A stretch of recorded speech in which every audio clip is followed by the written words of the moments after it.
imaginer ce concept ici? Why Regus? C'est une marque internationale. Alors, si je peux, qui a eu l'idée? En fait, il y a un cahier des charges, c'est le même centre Regus que vous aurez à Londres, à Paris ou ici à Maurice. Après, notamment grâce à Andrew Sloan et l'expérience Hospitality, on a pu personnaliser, en gros, peut-être aussi sur les noms des salles de réunion notamment, la culture.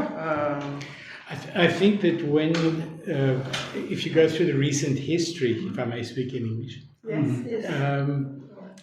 when Happy World acquired the franchise for Regis, okay, they recruited somebody like myself because they felt that the industry of serviced offices was fairly dry, fairly sterile, and it needed some of the finer elements of hospitality to bring it to another level. And so with my team here, we've had the opportunity already to experiment on a few things, and certainly in the opening of 2 centers, this one and the one in Port Louis, we've had the chance to bring in changes. For example, this boardroom. If you had a look at what the boardrooms were like in the existing centers, they were okay, they were adequate, but that was all. This one offers another level of comfort, of style. We walked through the Café Regus, the place where our customers can enjoy their meal breaks, their free time.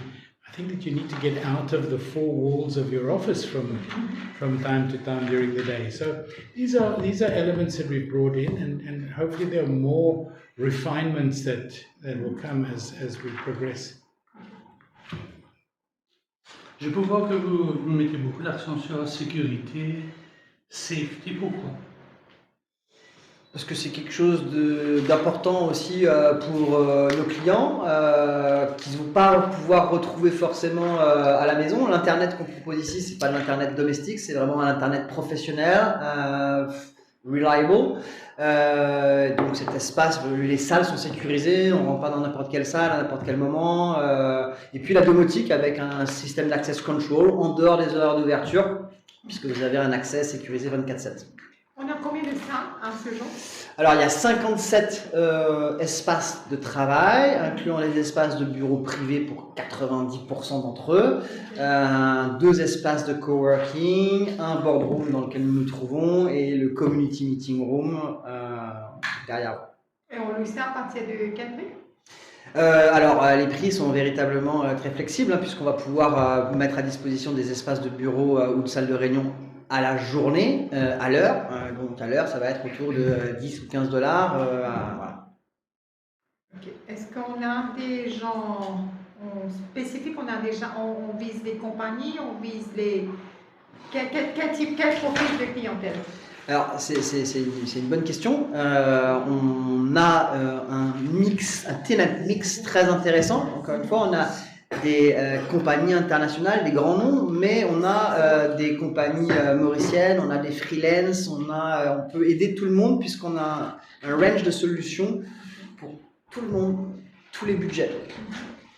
Chaque entreprise n'a pas besoin des mêmes choses au même moment, ça va dépendre de la maturité de l'entreprise. But you can also find, if I may interject there, certain companies use the brand Regus worldwide. Like we saw Citigroup, we saw JP Morgan. They are customers of Regus wherever they need office space in countries where they don't have their own buildings and offices. But equally on the same office level as them, you could have individuals. You could have a private person needing just a small co-working space to use 1 or 2 days a week.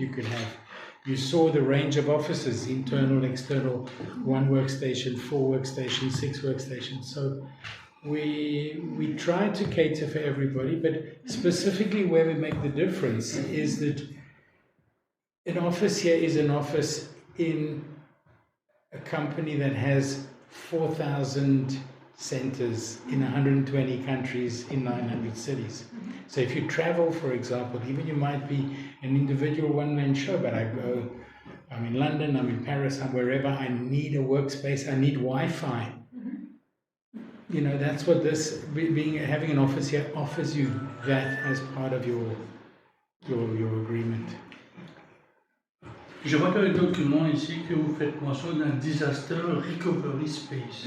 Alors, c'est une nouveauté ici à Maurice ou bien à Grand-Bay, ailleurs vous avez ce... C'est une bonne question, ça n'est pas une nouveauté, ça existe depuis longtemps, Disaster Recovery. On a une structure en fait plug and play, extrêmement flexible, donc qui permet justement à des compagnies établies sur des plus conventionnelles, au cas où il y a un sinistre, de pouvoir utiliser nos espaces en un claquement de doigts. Donc, En temps de cyclone, on veut dire. ça peut être en temps de cyclone, ça peut être une inondation, ça peut être un incendie, tout un tas de choses. Donc ça existe ici à Eben, mais on peut avoir un disaster recovery sur Port-Louis ou sur Grand-Bay pour éviter la zone d'Eben qui peut être touchée par un sinistre. Pourquoi avoir choisi Eben, la cybercité, quand on sait le nombre de places, le nombre de bâtiments, le nombre d'offres qu'il y a sur ce marché particulièrement? Qu'est-ce que vous offrez de plus comparé aux nouveaux bâtiments qui sont en train de se construire, qui ont des espaces pour les entreprises, que ce soit locales ou internationales? C'est une bonne question, mais ça fait 15 ans qu'on est sur ce marché à Maurice. Garantir qu'il y a 2 ou 3 zones business à Maurice. La première, c'est Eben. Dans le nombre de demandes qu'on a, sur 10 demandes, la majorité, 80 ou 80%, ça va être sur Eben. Donc on est dans l'endroit business, c'est notre cœur business, on est à Eben, on est à Port-Louis, Grand-Bay avec un autre profil de clientèle, mais confirmation que c'est where business is, region is. C'est un must. C'est un must, tout à fait. But if you consider the trading environment in Mauritius, the two real CBD areas are Port Louis, downtown Port Louis, and Cyber City, Eben Cyber City. Yes, you've got Mocha, you've got even Tribeca trying to come in. But at the end of the day, if you're a company like JP Morgan, like Citigroup, like any of these big globals, your business address in Mauritius needs to be in the right community, in the right environment, in a CBD area. And that's why we would prefer to be here than anywhere else as far as conducting business for our customers in Mauritius. Another advantage is accessibility. Public transport, you've got a bus stop just downstairs. Metro is 5-minute walking distance. This is not yet the case in Mocha. Qu'est-ce qui a généré le craze du coworking? Alors, le coworking, comme je disais tout à l'heure, c'est un petit peu le mot à la mode, c'est trendy, etc. Ça a été boosté par le Covid, clairement. C'est très bien, le coworking, ça a ses limites, et quitte à me répéter, on n'est pas un coworking, on est véritablement un centre d'affaires international, mais pas depuis le Covid, depuis 30 ans, où on va vraiment mettre l'accent sur les espaces de travail privés, en incluant des espaces en commun et quelques solutions d'espaces de coworking dédiés. Donc vous avez votre propre desk, c'est une différence majeure, je pense, par rapport à ce qui peut... Mais on a commencé aussi avec le hot desking. Également. Coworking, mais pas dédié. Okay. Et puis on a un truc assez insolite, vous savez, une salle funéraire. Alors, non, c'est une peut-être confusion de votre part, c'est pas une salle funéraire. Non, il n'y a pas funéraire, c'est un service. Non, si je peux préciser ça, en fait, on a différentes compagnies dans différents secteurs d'activité, beaucoup d'entrées dans la finance, et on a un de nos clients qui a une activité funéraire et qui a mis son logo. Voilà, mais on n'a pas de salle funéraire. You never know, it could be another. But maybe, thank you for the tips. Mais qu'est-ce qui vous différencie justement, parce que c'est le craze, un peu les coworking des autres qui sont déjà installés, comme dans le workshop, à Mocha, tout ça. Alors, voilà, les différences majeures, c'est qu'on est une compagnie internationale, ça fait 30 ans que ça existe, 4000 centres, 120 pays, plus de 900 villes, voilà, quand vous avez un centre chez nous, même un bureau ou un virtual office, donc une solution à $100 par mois, vous pouvez utiliser un bureau à Paris-Champs-Élysées, à Londres, ou partout en Afrique. Ça ouvre quand même un potentiel opportunité business énorme.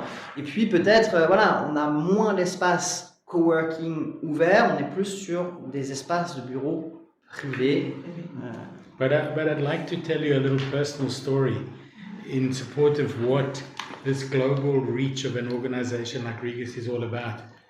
When I go on holiday, I don't take laptop with me. I try to cut off. But you know, we need our emails and we need some WhatsApp messages and whatever. And I normally rely on using the Wi-Fi in the hotel when I get back at night. But we were in Charleston in the United States, and I'm standing in the street, my wife has run off shopping somewhere.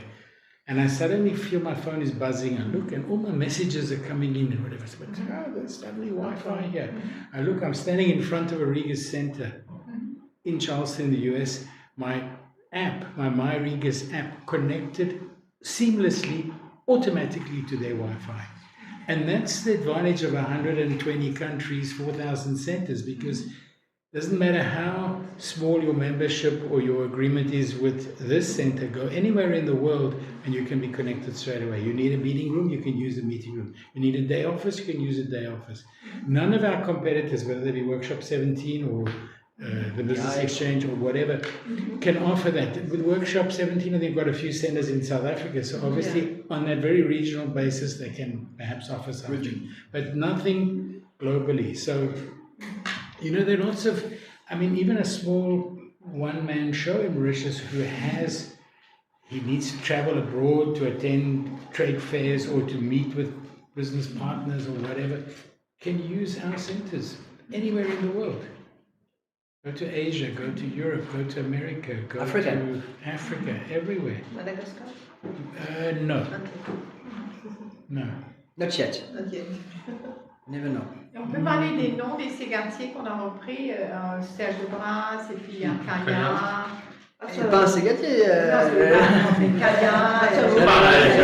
Je blague, mais. Ça, c'est les noms des. We like to give some local touch to the centers. In Port Louis, we named the two meeting rooms, the boardroom, Malcolm de Chazal, and the smaller meeting room, Hervé Masson. Okay, so here we've gone the musical route with Kaya and Serge de Brasse. We open another center, maybe we'll do flowers or it's something else, but we'd like to just add a little local touch. C'était facile de choisir entre ces deux noms quand on a un porteur de nom de ségatier comme Roger Clancy. J'ai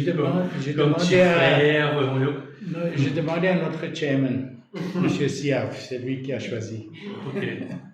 Comme il a fait pour l'autre centre à Port-Louis aussi. Quelle est la vision sur le long terme? Qu'est-ce qu'on cherche? Qu'est-ce qu'on recherche? Quels sont les manquements qu'il y a qu'on veut améliorer? C'est la vocation de Regus, pour la petite histoire. Quand on a ouvert le premier centre à Maurice, c'était le 1000e centre dans le monde. Aujourd'hui, on a 4000 centres. On est aussi à l'écoute du marché, à l'écoute des besoins. La tendance, c'est plutôt d'avoir des petits centres un peu partout pour donner cette flexibilité-là à nos membres, à nos clients, parce qu'aujourd'hui, on peut travailler d'un peu partout grâce aux nouvelles technologies. Donc voilà, on est à l'écoute du et d'essayer d'assister les compagnies d'éviter d'être bloquées dans le trafic jam de Est-ce circulation.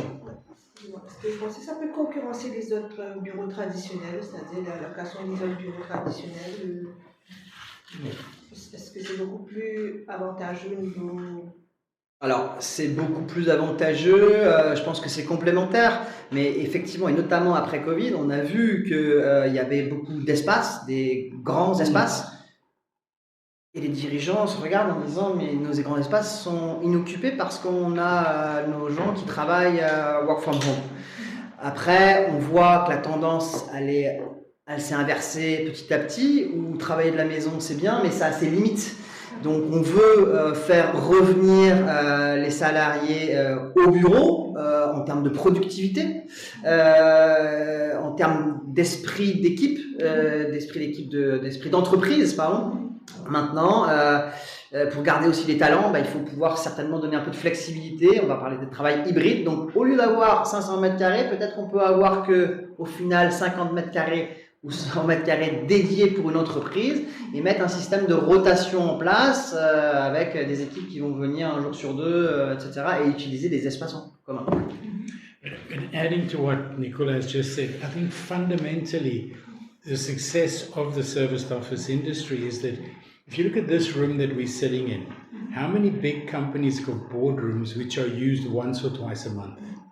And yet they've made huge investment, they're paying rent to their landlord on a lot of square meters that are not used. The advantage here is you have your office. When you need a boardroom, you rent it for a few hours, or half a day, a full day.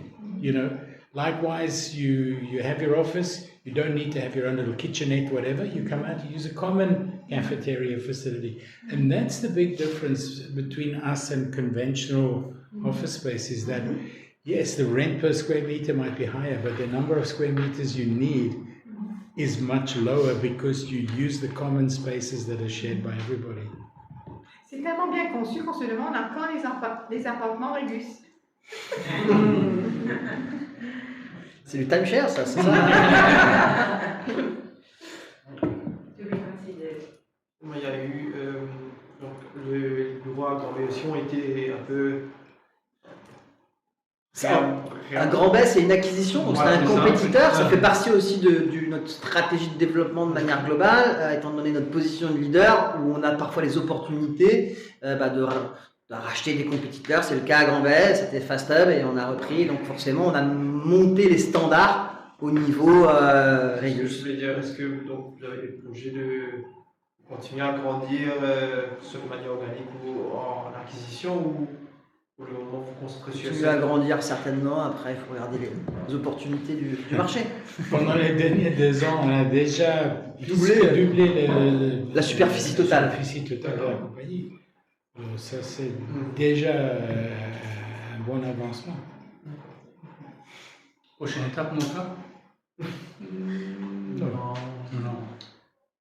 Pourquoi Moka? Je suis intéressé de Il y a savoir. beaucoup d'activités.